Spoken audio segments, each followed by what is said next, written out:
அதுக்கு அடுத்ததாக மனிதனுக்கு வரக்கூடிய உச்சகட்டமான ஷஹ்வத் என்று குர்ஆனும் சுன்னாவும் சொல்றது பெண்.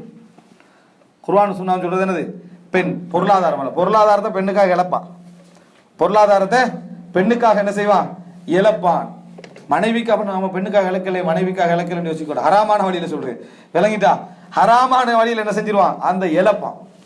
அப்ப அதனால தான் ரசூல் ஸல்லல்லாஹு அலைஹி வஸல்லம் சொல்றாங்க, ஒரு வந்து தஅத்துஹு, அதாவது ஒரு பாருங்க, ரெண்டே சேர்த்து ரசூல் ஸல்லல்லாஹு அலைஹி வஸல்லம் சொல்றாங்க, 7 பேருக்கு நிழல் கொடுப்பேன்றதுல தஅத்துஹு, ஒரு பெண் அவளை அழைக்கிறார். இம்பாத்துன் ذات منصب وجمال, பதவி உள்ள ஒரு பெண், வஜமால் அழகுள்ள ஒரு பெண் அழைக்கிறான். ரெண்டும் சேர்ந்திருக்குது. அழகு இருக்கும், நான் அல்லாஹ்வை பயந்து கொள்கிறேன், இவர் விலகி போவார். காரணம், அந்த இடத்துல இவர் தப்புறதுக்கு வழி இருக்காது, இவர் தப்புறதுக்கு வழி இருக்காது. ஆனா அந்த பெண்ணை என்ன ஆகிறா? அந்தஸ்து உள்ள பெண்ணாக இருக்கிறா, காப்பாற்ற முடியும். வேற எதில் ஒன்று அகப்பட்டால் காப்பாற்ற முடியும் என்றால் சூழல் சரியாக அமைது என்று அர்த்தம். இந்த நேரத்தில் அவர் சொல்கிறார், அந்த பெண்ணை அழைக்கிறார்.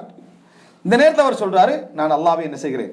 பயப்படுகிறேன். ஃபகால இன்னி அகாஃபுல்லாஹ். அவருக்கு தான் நிழல். விபச்சாரத்தை விட்டு எல்லாருக்கும் நிழல் இல்லை. யாருக்கு நிழல்? இந்த சூழ்நிலையில விட்டவருக்கு தான் நிழல் அப்படின்னு வாரத்தை பார்க்கிறோம். எனவே ஒரு மனிதன் வந்து பொருளாதாரத்துக்காக என்ன செய்வான்? விபச்சாரம் என்ற அந்த அந்த பொருளாதாரத்தையும் செலவழித்து என்ன செய்வான்? அந்த இடத்துக்கு போவான். 2வது ஷஹ்வத். 3வது இடத்துல தான் மனிதனுக்கு என்ன அல்லாஹ் தஆலா இந்த பொருளாதாரத்தை என்ன செய்யலாம்? வைக்கிறான். ஆனா நம்ம இந்த கடைசியை விளங்காம ஃபர்ஸ்டே விளங்காம நடுவில் உள்ளது தான் எல்லா வசனங்கள் என்ன செய்வோம்? ஷஹவாத், இச்சை என்று வந்தோடனே அதுக்கு தான் என்ன செய்வோம்? ஆசை என்று வந்தோடனே அதுக்கு தான் நம்ம என்ன செய்வோம்? அப்படி இல்லை. அந்தஸ்து, நான் பெருசா வாழணும், தகுதியா வாழணும், மற்றவன்ட்டு கண்ணியமா இருக்கணும் அந்தஸ்து. 2வது என்ன? பெண். அடுத்தது 3வது என்ன? இந்த வந்து என்ன, அதாவது பொருளாதாரம். அதுக்கு அடுத்ததான் பசி, அதுக்கு அடுத்ததான் தாகம். இது எல்லாத்தையும் பொருளாதாரத்துக்காக கட்டுப்படுத்துவான். எதை? பசிய பொருளாதாரத்துக்காக வேண்டி பசியில் இருப்பான், குடிக்காம இருப்பான். அப்பப்ப தேவைன்னா மட்டும் நம்ம என்ன செஞ்சுக்கொள்வோம்? செய்து கொள்வோம்னு நினைப்பான். எனவே அந்த அந்த தர்த்தீபை பாருங்க. இந்த தர்த்தீபை நம்ம புரிஞ்சு கொண்டோம் என்று சொன்னால், அல்லாஹு ரப்புல் ஆலமீன் குர்ஆனிலே சொல்லி காட்டுகிற நேரத்தில், அதாவது ஒரு மனிதனுடைய அதாவது வழிகேடு, அந்த அந்த திரும்பக்கூடிய அந்த இடம் ஆரம்பிக்கிற ஒரு இடமாக அல்லாஹு தஆலா சொல்லி காட்டக்கூடிய முதல் அம்சத்தை பாருங்க. நம்ம வந்து தாண்டி போகிறோம், கலைந்து போகிறோம், நம்ம அழிய போகிறோம் என்கின்ற அந்த இடத்துக்கு இது ஒரு ஆதாரம். ரப்புல் ஆலமீன் சொல்லி காட்டுகிறான் சூரா, அதாவது மரியம்ல 59:60 வசனம். அழிய போகிறோம். இந்த இடத்துல நீங்க நினைச்சிட கூட அல்லாஹ் தண்டிக்க போகிறான் என்ற அது மட்டுமல்ல, நம்முடைய பாதையில அல்லாஹ் தஆலா ஃபர்ஸ்ட் ஸ்டெப் எடுத்து வச்சுக்கிறான், நம்மளை எடுக்க வச்சுக்கிறான். இந்த பாதையில நம்ம கண்டினியூ பண்ண மாட்டா முடிவு என்ன? அழிவுன்றது. அதை தான் நம்ம இப்ப அழிய போகிறோம் என்றால், நம்ம கால் வச்சுக்கிற பாதை நம்ம தவறி போய் அல்லாஹ் தஆலா நம்ம அழிக்க ஆரம்பிக்கின்ற பாதையில என்ன செஞ்சுக்கிறோம்? கால் வைத்திருக்கிறோம். அல்லாஹ் தஆலா சொல்றான் சூரா மரியம் 59:60 வசனம், ஃபஹலஃப மின் பஅதிஹிம் ஹல்ஃபுன், அவர்களுக்கு பின்னால் ஒரு சந்ததியினர் உருவாகினார்கள். ஒரு ஆரம்ப சந்ததிக்கு பின்னால் இன்னொரு சந்ததியினர் உருவாகினார்கள். அதாஉஸ் ஸலாத், அவர்கள் தொழுகையை வீணாக்கினார்கள், தொழுகையை வீணாக்கினார்கள்.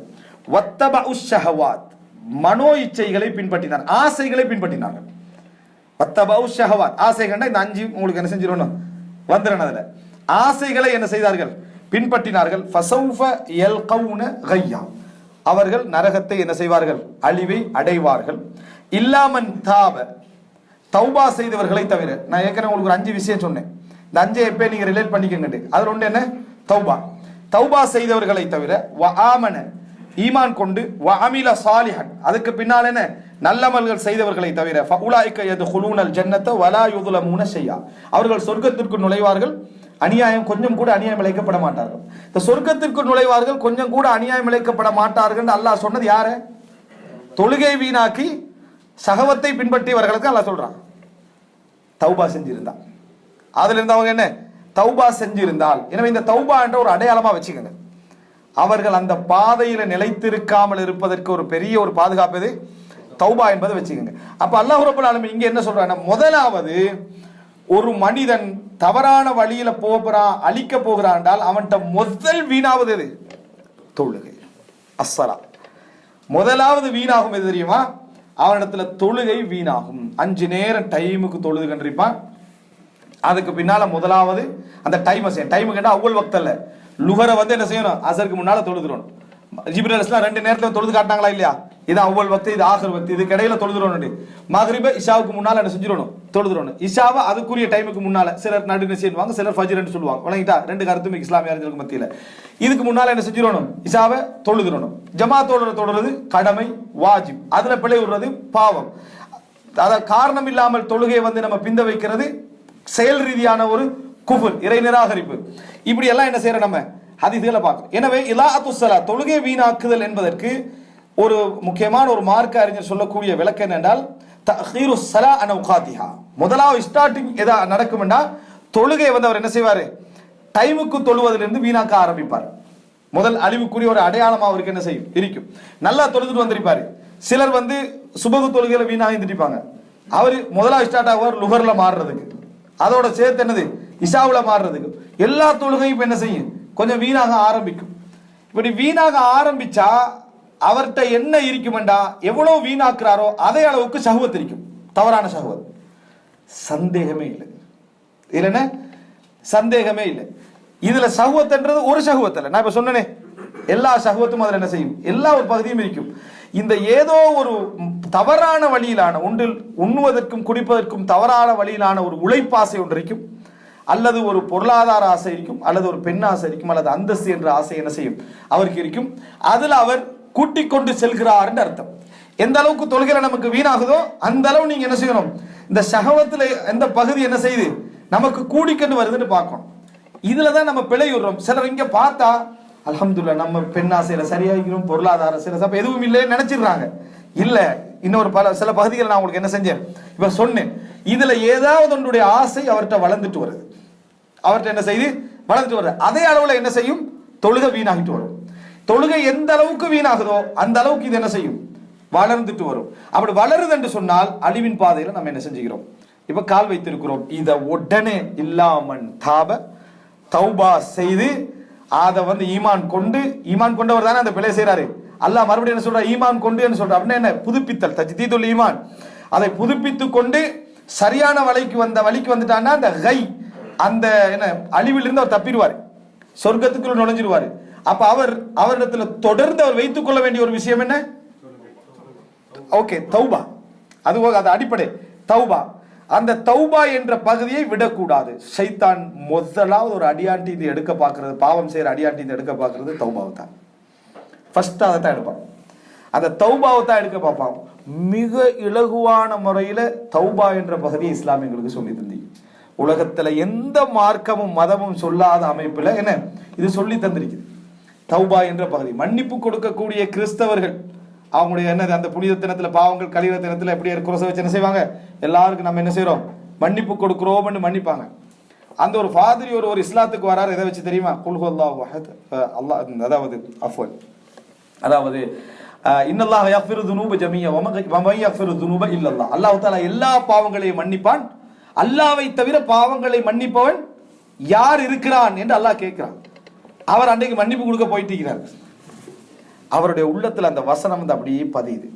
ஏன்னா அவங்க வந்து மலக்குகளை, வேதங்களை, தூதர்மார்களை, மறுமை நாளை, சொர்க்கத்தை, நரகத்தை நம்பியவர்கள், அவங்களுக்கு அது தெரியும். அப்ப உண்மையிலே நம்ம மன்னிப்பு கொடுக்க தகுதியற்றவர்கள் என்பது அவருக்கு தெரியும். அதை பார்த்து அவர் இஸ்லாத்துக்கு வர்றார். வமை யக்ஃபிரு துனூப இல்லல்லாஹ், பாவங்களை அல்லாஹ்வை விட மன்னிக்கிறதுக்கு யார் தகுதியான, யாரால மன்னிக்க முடியும்? அப்ப அப்படிப்பட்ட ஒரு மார்க்கத்துல இருந்து நீ வந்து தௌபா செய்யணுமா, தௌபா செய்வது எப்படி அப்படி என்று ஒரு பெரிய கஷ்டமான வழி ஒன்று என்னது இல்ல. இருந்த இடத்துலயே ஒரு மனிதன் என்ன செய்யலாம், யா அல்லாஹ் இந்த பாவத்தை என்ன செஞ்சிரு, மன்னிச்சிரு, நான் பெரிய தவறு செஞ்சுட்டேன்னு மனம் உருகின அல்லாஹ்விடத்துல அவன் கையேந்தினாலே அது தௌபா தான். அதை செய்யாம எத்தனை பேர் இருக்கிறோம். ஒரு இதை செஞ்ச உடனேயே தௌபா செய்யணும், நாளைக்கு செய்யணும், நாளன்னைக்கு செய்யணும், உட்காருண்டா ஷைத்தான் அதைத்தான் என்ன செய்வான், பிற்படுத்திக்கிட்டே. ஏன்னா உங்களுடைய பாதையுடைய ட்ரக் மாறடா அதுதான்.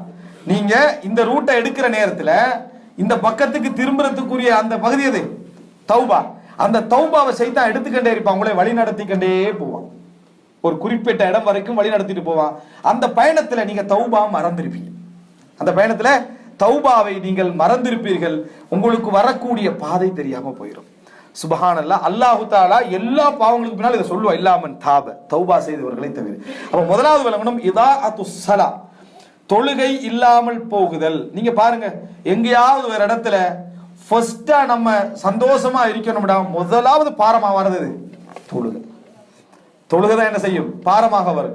எல்லாத்துக்கும் பிளே பண்ணுவாங்க. ஒரு ட்ரிப் ஒரு டைம்ல அதை செய்ய தொழுகை அது அங்கே நீங்க ஏதாவது சமாளிச்சு தொழுதுக்கலாம் அப்படின்னு முடிச்சிருவாங்க. உண்மைட்டா எல்லாத்துக்கும் பிளே பண்ணிருப்பா, எங்க தொழுறன்னு பிளே பண்ண அதை அப்படி பார்த்து என்ன செய்யலாம், முடிச்சுக்கலாம். இது 5 நேரம் நல்ல முறையில ஈமானோட தொழக்கூடிய மக்களாக அவருடைய வாயில வந்திருந்தா அது வேற அம்சம். ஏன்னா அவங்களுக்கு அன்றாட வாழ்க்கையில பழகி போயிருக்கும். ஆனா வரக்கூடிய 90% எந்த அடிப்படையிலன்னா அது ஒரு சப்ஜெக்டே இல்லை அப்படின்னு அவங்க நினைக்கிறது. ஒரு 5 நிமிஷம் தானே, அது ஒரு பிரச்சனை இல்லை. 5 நிமிஷத்துக்கு அவன் படுற பாடு, அந்த 5 நிமிஷத்துக்கு அவன் போய் அவன் என்ன கஷ்டப்படுற, ஒரு 5 நிமிஷம் நிக்கிறான். ஆனா பேசுற டைம்ல எப்படி சொல்லுவான், 5 நிமிஷம். எனவே இதாஅத்து ஸலா, எங்களிடமிருந்து தொழுகை போகிறது என்றால் நேற்றையை விட இன்றைக்கு நல்லா இருக்கணும் தொழுகை. நேற்று நம்ம கொஞ்சம் பொடுபோக்கா இருந்தோமா, இன்றைக்கு கொஞ்சம் கூடுதலா இருக்கணும், அதுக்கடுத்து கூடுதலா இருக்கணும். அப்படி இப்படி கொஞ்சம் அபிவிருத்தி அடைஞ்சிட்டு போகணும். குறைஞ்சிட்டு போகுது என்று சொன்னா நீங்க டக்குன்னு தொழுகையை மட்டும் பார்க்காதீங்க, அடுத்த பகுதியை பாருங்க. என்ன ஷஹவத் உங்களை மூழ்கடிச்சிட்டீங்க. உழைப்பு என்ற ஷஹவத்தாக இருக்கலாம், பொருளாதாரமாக இருக்கலாம், இது போன்ற அந்தஸ்து என்கின்ற மோகமாக இருக்கலாம். இது போன்றவைகள் என்ன செய்யும், உங்களை இல்லாமல் ஆக்கிவிடும், உங்களை இல்லாமல் ஆக்கிவிடும். அல்லாஹ் ரப்புல் ஆலமீன் இதை சொல்லி காட்டுகிறான் சூரா மரியம். திருப்பி அந்த வசனத்தை நான் ஓதுறேன். ஃபஹலஃப மின் பஅதிஹிம் ஹல்ஃபுன், அவர்களுக்கு பின்னால் ஒரு சந்ததியினர் உருவானார்கள். அதாஉஸ் ஸலா, நமக்கு பின்னால நம்மளோட பிள்ளைகள் முதலாவது பேணணும்னு நினைக்கிறது எது, பேணணும் நினைக்க வேண்டியது தொழுகை. அல்லாஹ் சொல்ற அந்த சந்ததியினருக்கு பின்னால் வந்த சந்ததியினர்கள் முதலாவது வீணாக்கிறது எது, தொழுகை. விளங்கிட்டா?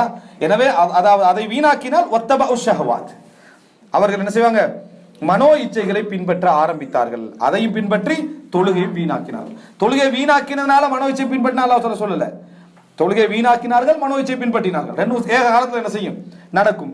எந்த அளவுக்கு மனோ இச்சை அதிகமோ, எந்த அளவுக்கு ஆசைகள் இந்த மாதிரி ஹராமான விஷயங்கள் ஈடுபாடு அதிகமோ, அந்த அளவுக்கு தொழுகை என்ன செய்யும், வீணாகி கொண்டே போகும். இதை நம்ம புரிந்து கொள்ள வேண்டும்.